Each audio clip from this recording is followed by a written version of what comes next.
Assalamu alaikum. In this lecture, we are going to discuss different factors due to which the computer performance or the efficiency impacts, or that factors which impacts are affected on the computer performance or efficiency. The following are some of the important factors that affect the processing speed of the computers, in which first is the buses and second is cache memory. After that, we will discuss to the registers, and then we will discuss to RAM, and finally we will discuss to the system clock. We know that what are the buses, as we discussed the buses again and again in previous lectures. If the bus width and the bus speed is high, then it means that we can transfer data with high speed, and with more and more data we can transfer. With the high bus width and the high bus speed, the computer performance is also affected directly. After the cache memory, we know that cache memory RAM और processor के दरमियान एक small storage space जो कि एक volatile memory की type है, जिसमें डाटा जो रिसेंटली यूज़ हो रहा होता है, जिसको सीपीयू बार बार यूज़ कर रहा होता है, उसको टेम्परेरी तौर पे स्टोर कर देता है और वहाँ से बजाय इसके कि डाटे को दोबारा रैम से पिक करे, वो कैशे से ही डाटे को पिक करता है और उसकी एग्जीक्यूशन स्टार्ट कर देता है। उसके बाद हमारे पास आते हैं registers.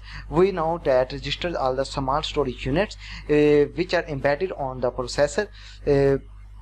And we also know that during execution of the programs, during execution of the instructions, processor place or store different types of the data, as to store the symbols, as to store the signs, or as to store the different bits 0 or 1s on the registers. तो वहीं से data को pickup करके processor during execution को continue रखता है. तो it's mean that if there exist a large number of the registers with the large size of the registers which will directly impact to the performance of the system. तो system के processor पर जितने ज्यादा registers होंगे उतनी ही ज्यादा system की performance improve होगी. उसके बाद हमारे पास आती है RAM. RAM is similar to cache is a volatile memory, और if there exist a large size of the RAM, then it's mean that we can store or load a large amount of data from secondary storage in the RAM. तो processor को बजाय इसके कि secondary storage से data को fetch करे, we know that processor की speed कहीं ज़्यादा है secondary storage की निस्बत, तो प्रोसेसर को बहुत ज़्यादा टाइम वेस्ट करना पड़ेगा और बहुत ज़्यादा टाइम के लिए वो आइडियल सिचुएशन में रहेगा.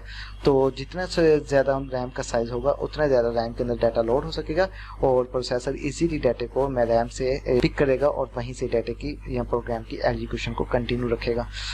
तो फाइनली हम कह सकते हैं कि रैम के अंदर डाटे को लोड करना या डाटे के अंदर प्रोसेसर के लिए डाटे से रीड करना या डाटे को राइट करना ज़्यादा इजी है बनिस्बत इसके कि वो डाटे को सेकेंडरी स्टोरेज से रीड करे. तो इसी तरीके से रैम का साइज़ और रैम की टेक्नोलॉजी भी सिस्टम की परफॉर्मेंस पे डायरेक्टली इफेक्ट करती है. उसके बाद हमारे पास सिस्टम क्लॉक आता है. सिस्टम क्लॉक एक ऐसी मशीन है जो कि कंटिन्यूली इलेक्ट्रिक सिग्नल्स को जनरेट करती है. ठीक है, तो clock speed tells us how much time a CPU takes to execute each instruction. तो क्लॉक स्पीड से ही हम प्रोसेसर की स्पीड का भी आइडिया कर सकते हैं. मिसाल के तौर पर यहाँ पे है कि एक 1 to 6 clock ticks use to execute a single, एक इंस्ट्रक्शन को एग्जीक्यूट करने के लिए 1 to 6 क्लॉक टिक्स यूज होते हैं. तो अगर हम ये देखें कि एक computer with 300 megahertz clock speed, अगर एक कंप्यूटर है जिसकी 300 मेगाहर्ट्ज क्लॉक स्पीड है, तो इस मीन के वो 300 मिलियन टिक्स जनरेट कर रहा है एक सेकंड के अंदर. 1 to 6 क्लॉक टिक्स यूज होती हैं एक इंस्ट्रक्शन को एग्जीक्यूट करने में. तो हम कह सकते हैं कि एक सेकंड के अंदर 1000 इंस्ट्रक्शंस जो कि प्रोसेसर एग्जीक्यूट कर सकता है.